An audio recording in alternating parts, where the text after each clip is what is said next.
Is there anywhere on earth perfect freedom, sorrow's dearth, selfless friendship, blameless birth, cherish these, naught else has worth. Is there anywhere on earth perfect freedom, sorrow's dearth, selfless friendship, blameless birth, cherish these, naught else has worth. Join us.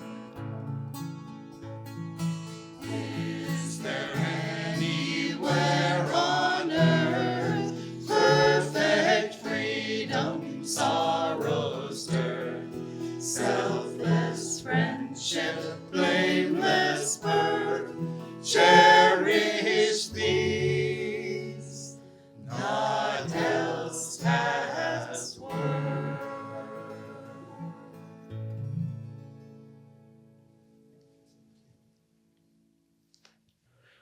I'm reading from Rays of the One Light. These are weekly commentaries on the Bible and Bhagavad Gita, written by Swami Kriyananda, based on the teachings of Paramhansa Yogananda. This week's topic is the secret of right action. Truth is one and eternal. Realize oneness with it in your deathless self within. One of the most famous stories in the Gospels is that of Martha and Mary. Jesus, visiting the home of Martha, was teaching while her sister Mary sat at his feet, absorbing his divine love and wisdom. Martha, meanwhile, busied herself with serving her guests and was upset with Mary for not helping her. "Lord," she cried, doesn't it matter to you that my sister has left me to do all this serving alone? Please ask her to help me. "Martha, Martha," Jesus answered, "thou art careful and troubled about many things, but one thing is needful, and Mary hath chosen that good part which shall not be taken away from her." This story is classic, for Martha's complaint is very understandable and not, on the surface of it, spiritually wrong. Jesus may well have told Mary to get up and help her. We don't really know that he didn't, considerate as he was always of others' needs. But the teaching here doesn't concern the obvious dilemma of devotees, to work for God or to spend all one's time in prayer. It concerns rather the attitude of mind. Jesus didn't tell Martha, "Martha, you are doing too much." He told her rather, "You are letting your work affect your inner peace." That was the contrast, not work versus contemplation, but restless preoccupation versus peaceful absorption under all circumstances. As it says in the Bhagavad Gita, the 2nd chapter, actions performed under the influence of desire are greatly inferior to those that are guided by wisdom. Happiness eludes people when they act from self-interest. Seek shelter, therefore, in the equanimity of wisdom. Thus, through Holy Scripture, God has spoken to mankind. Om, Om, Om.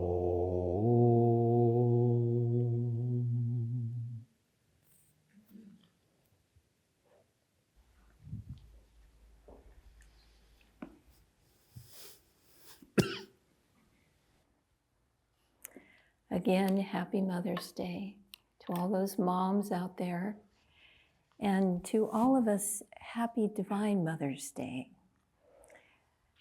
Yogananda had a vision of the Divine Mother, and she said to him, "I have loved you through many lives, through many mothers. In this lifetime, I came to you as myself." So she gave birth to him in the form of the Divine Mother. Well, not all of us have perfect relationships with our mothers, but we can thank God that they were channels for life for us, that they gave us life. And if we have attachment to our mothers, we need to lay that at God's feet and realize that it was God loving us through our mothers. And if we had disharmonious relationships with our mothers, we need to take that and lay that at God's feet too, because we have to realize that our mothers, our earthly mothers, were helping us with our karma. That's all it was. They were giving us the opportunity to work out our karma. So when we think of this life, and I'm thinking of Mary and Martha, Mary communing, Martha tearing her hair out because she had so much to do and so little time and only 2 hands. We need to remember that this path, Yogananda told us, is meditation and service. And I was thinking about that this morning and thinking that Yogananda said, be calmly active, actively calm. So we're calm during our service, we're energetic during our meditation, and eventually what happens if we keep practicing that, service and meditation merge. And we are peacefully absorbed in the Spirit of God as we act. And isn't that a wonderful thing to visualize? Always rooted in God, always feeling God's presence, always acting with His guidance, her guidance, and doing everything we need to do in this world. When I think of that, I always think of athletes who are in the zone. You know, they just practice and practice and practice.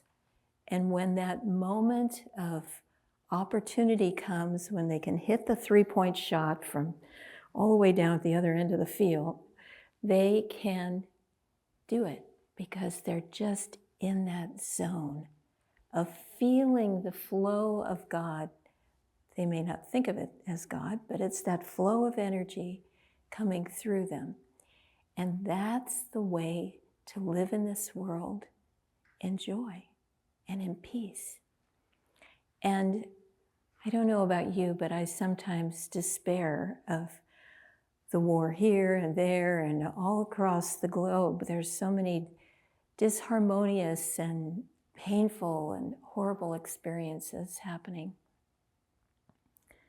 Just as an aside, I read recently that Pope Francis, there was a group of Catholics in Gaza, deep in Gaza, just this little congregation of Catholics in the midst of this terrible war. And every day, Pope Francis would call them and speak to them and ask them how they were doing. And he got to know the people in this little group. And I thought, that's how God is. He doesn't forget anybody. Every single person is his own, is dear to him. And so as we go through this world, let's just try to remember the ideal, the visualization if we have to, the affirmation if we have to, but start to feel, practice feeling in your heart what it's like to live trusting, live with calmness, peacefully absorbed in God. No matter, like Martha, how many hundreds of pots you have to stir at the same time. Always with that grace and in that flow. I came across a beautiful thought that Swami Kriyananda had written on the back of an envelope. And he often had these little scraps of paper around his office and home. And this might have been even in a hotel. Someone had given him a card. He had it by his bedside, so he had this thought and he wrote it down. And it's beautiful as we celebrate Mother's Day. In society, generally speaking, the impetus of any upliftment of consciousness depends on women and feminine influence. Any society that refuses to respect its women is self-condemned to remain backward and degraded. Isn't that beautiful? And he would often say that what this world needs is more feminine energy. We need more compassion, more joy, more cooperation, all those qualities of the feminine that are so important, and they've been sort of thrust aside by this masculine drive for power and organization. But truly, we can't exist one without the other. So I'm not a feminist in the sense of hating men. I'm a feminist in the sense of supporting and encouraging women to give more, to take on more of an active role in this world of leadership, to bring in more compassion. We just spent several days at Ananda village. Amy was there with us, and we met with the leaders of all the Ananda communities. So India, Italy, Seattle, Portland, Ananda village, and Sacramento. And it was very interesting on many levels. We just had some topics to discuss and come to agreement on, but that was incidental to the satsang of just being together. And many of these people, there were maybe 25 or 30 of us, not very many, but many of us have known each other for 50 years or more. And what was so amazing to me about it was that even though we live on different continents, we maybe haven't seen each other in years, there was just an instant remembrance, rapport, and that's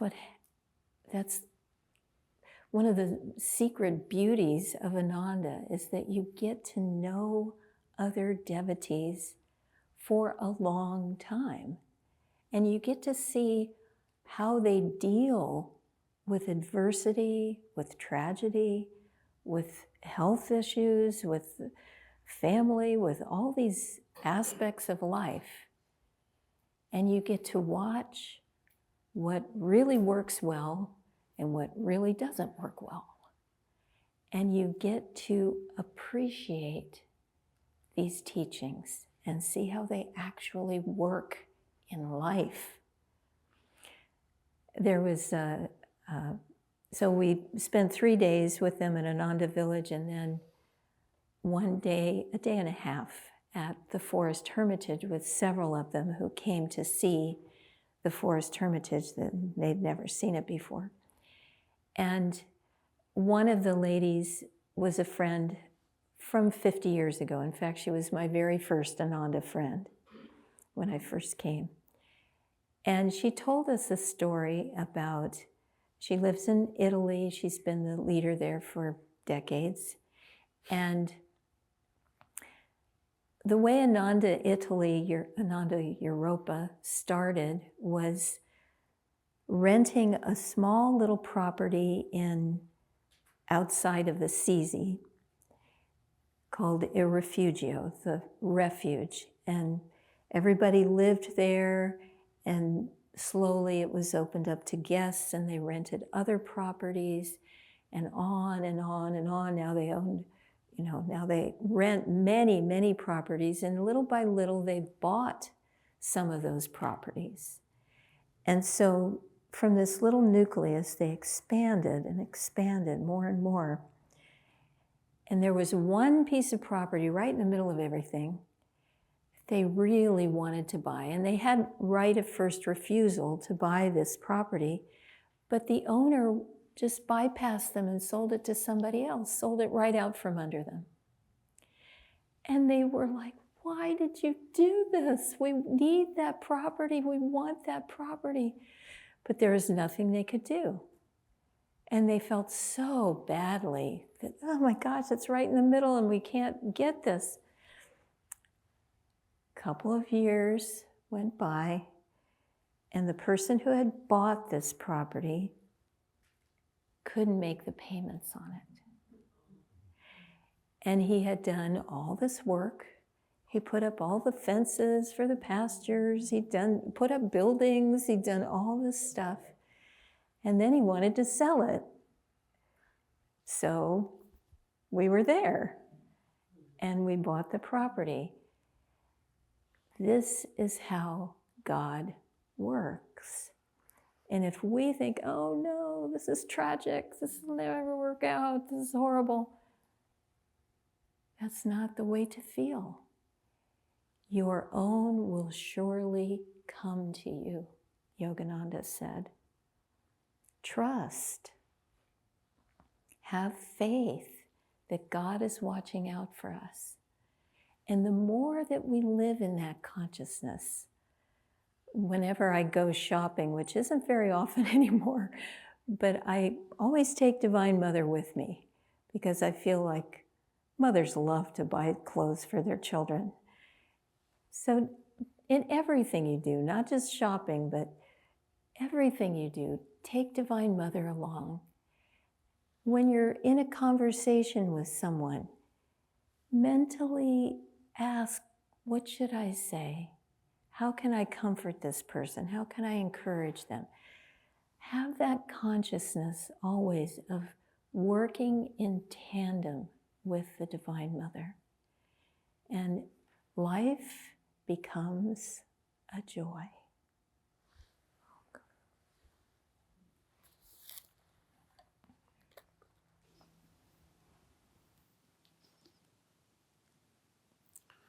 I'll share a few thoughts and stories in honor of Mother's Day and in honor of two in particular, two ladies in my own life, neither of whom had their own personal children, but who were mothers in a different way.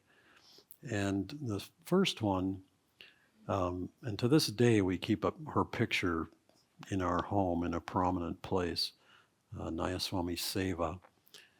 When I was 20 years old, she took me aside and we had a little chat. Now, Seva had an interesting set of roles. She was the head of the women's monastery.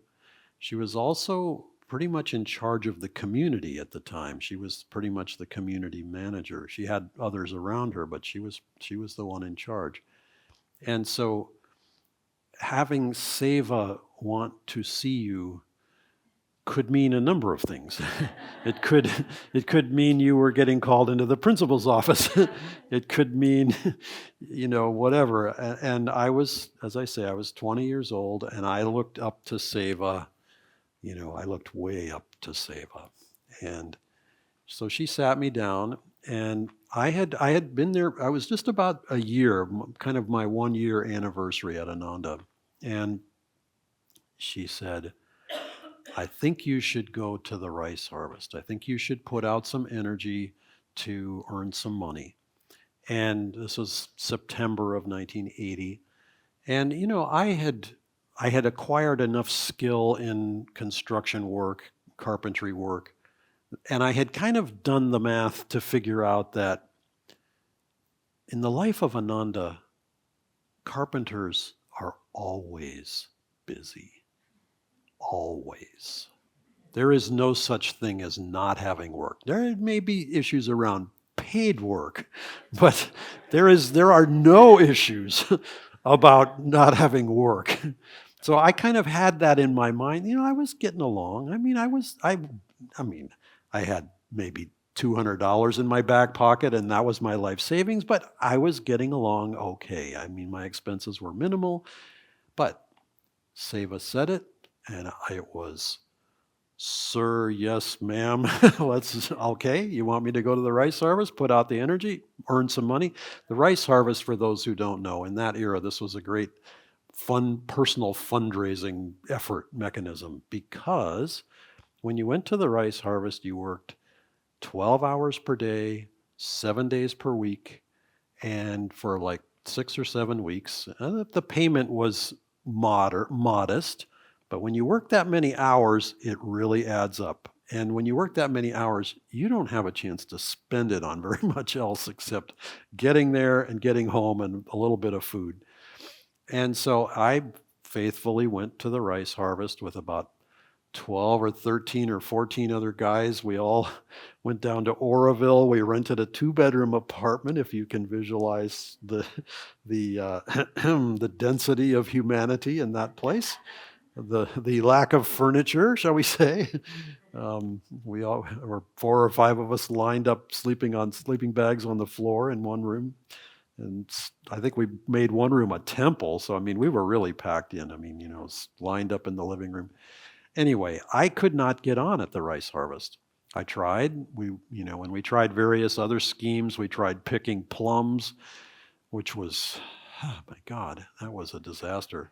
We had, 8 of us working to fill up one of these gigantic bins that a forklift comes under and lifts up, and it holds hundreds of pounds of plums in it. It took us all day. We earned $20 for that. Was like, don't think we're going to make a living doing it. And it was brutal work. It was hot. It was 100 degrees in Oroville. I mean, it was not happening. Anyway, I ended up getting a job at the bottling factory in Chico, which is about a 20-mile drive from Oroville.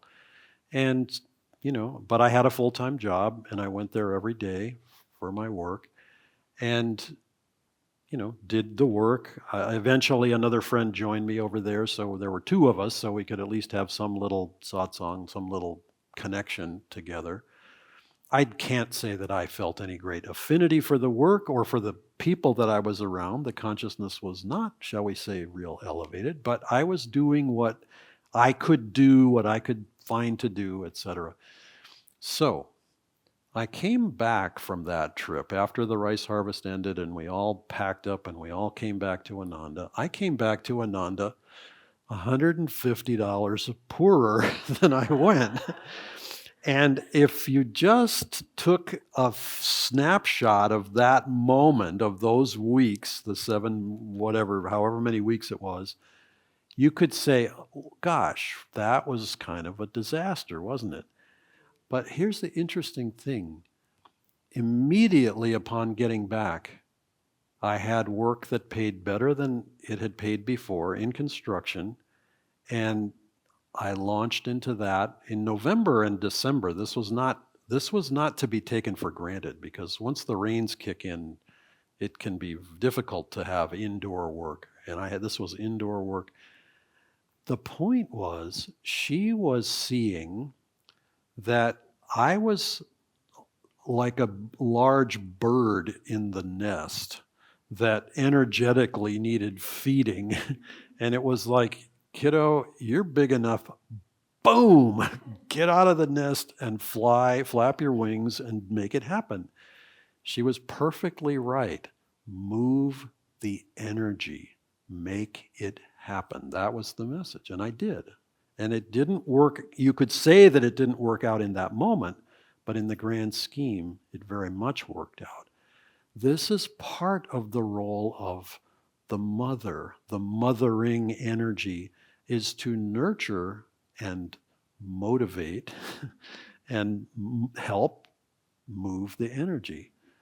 So, and I could go on and on about Seva because in my mind, she was a saint and a great, great blessing in the life of Ananda. And many of us knew her and were blessed in that connection that we had with her. I'll just tell another story about a different, this is more close to my own family growing up. I had an aunt, one of my father's many sisters, but this one was about, I think, 6 or 7 years older than him, my Aunt Marie. And Marie had taken nurses training and was a nurse in a hospital. And a fellow who had been a very prominent and very capable athlete in high school, played football, was a star, was a very handsome, good-looking fellow, had been very seriously injured in a car accident and was paralyzed from the neck down. And they fell in love in the course of her helping him in the hospital and later treating him privately when he was released from the hospital. And against the family pressure and judgment, they married. And it was a real struggle for them in those years that they had. He was only alive for another 4 years. He was an amazingly talented person. I never knew him. He passed away before I was born, Ted Hoyer. But he had this design in his mind, and it was a very pertinent design because it applied to him. It was a design for a lifter that could take someone paralyzed or not fully functional and help move them from one place to another, from a wheelchair to a bed, from a bed to a wheelchair to bathtub to car, etc., or from in one place in a hospital to another. The Hoyer lifter came from this, and it is known throughout the world. They created that company together in the 1950s, and he passed away, and she, in debt. They were heavily in debt from his medical expenses and from the expenses of trying to found this business. She ran that company for another 40 years. My father ended up buying her out. They worked together. I remember him saying to me, you know how they say you should never discuss religion or politics, like at Thanksgiving, that sort of thing? Well, there's another law that says you should never go into business with your family, a family member like that. He said, but this just worked. They just hit it off. She had made it a stable business, and he saw that business. He was a marketing person. He saw that business, it could be 10 times what it was. And that's what he built it up into. And I appreciated her. Growing up, we would see the factory and, hear about it. And, she took us around and it was like, yeah, whatever. It just didn't add up to anything. She employed people who were paralyzed or partially, struggling with physical challenges. That was part of her mission. Part of her ministry was to serve those people through work. And building that business ended up serving literally millions of people around the world. That, to me, is another kind of mothering, of sharing and nurturing and cultivating. She never had children. She never remarried. She was part of the Chamber of Commerce in the state of Wisconsin in the 1950s as a woman. Nobody does that. Nobody did that. It was just like unheard of. But that gift was something that moved through her, and partly why it moved through her was she took the inspiration of her heart. I'm reminded, and I was going to sing it, but I think I'll just say it now. Swami wrote this song, that starts with the words walk like a man, which doesn't quite seem like it fits with Mother's Day, but even though you walk alone, why court approval once the road is known? Let come who will, but if they all turn home, the goal still awaits you. Go on alone. The second verse is closer to this topic. Follow your dream, though it lead to worlds unknown. Life's but a shadow once our dreams have flown. What if men cry, your dream is not our own? Your soul knows the answer. Go on alone. And that's what she did. In the next verse, give life your heart. Bless everything that's grown. Fear not the loving. All this world's your own. Make rich the soil, but once the seed is sown, seek freedom. Don't linger. Go on alone. And if you think of that call, she felt that call in her heart. And even though the whole family was like, you are too talented, you cannot marry someone who is unable to function on their own. You know, essentially you're throwing your life away. Well, that's not how she saw it. And she made it stick. And the message to me is the same message of Swamiji's song. Follow your dream. Follow your heart. Follow the message of your heart. And that segues back to what Nirmala was saying, quoting Swamiji, that the world needs feminine energy. It doesn't, and it generally speaking, that means women, but it isn't only women. I'm thinking back to something that Swamiji said to me personally once. And this was, after I had known him for 20, 25 years. And much of that time, not very closely, just I was around, but I wasn't really with him much. But he said later, when we lived together in India, before we went, he said, I've had my eye on you for these years, for many years. And I think of that in reference to Seva. She had her eye on me, but she had her eye on everybody. She had her eye on everybody in order to help them, because she didn't have just a us four and no more family. She had a us 400 and lots more family. And she had to take care of all of them. Now, you can't personally take care of 400 people in the same way that a mom or dad takes care of their little brood, their little group, 5, 2, 5, whatever. But she could keep an eye on everyone, and she did. And so I encourage all of us, wherever we are, whatever station we find ourselves in life, whether we have a personal family or whether the world is our family, let's expand that sense of nurturing and compassion beyond wherever we think the limits of it are right now. Maybe for you there are no limits, and God bless you. We need more of you. But feel that reaching out beyond the confines of whatever we think of as our own.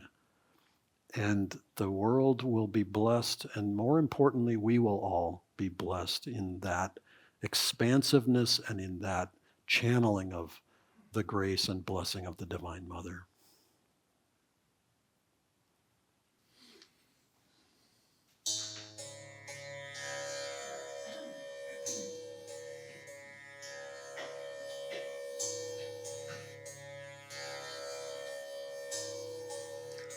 All your children, Mother, call you,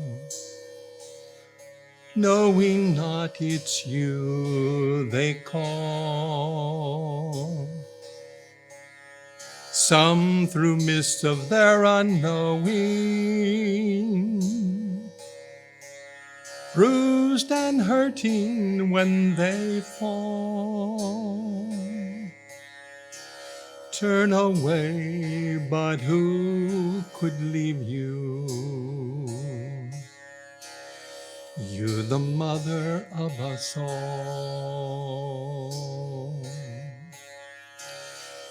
If the child forgets its mother, will she coldly turn away?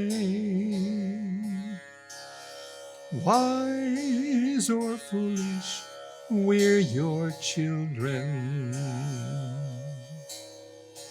Guide us, Mother, if we stray. Those whose hearts are torn with anguish lack the power your name to call. Heal their wounds, Ma. Soothe their sorrows. You, the mother of us all. Heal their wounds, Ma. Soothe their sorrows. You, the mother of us all.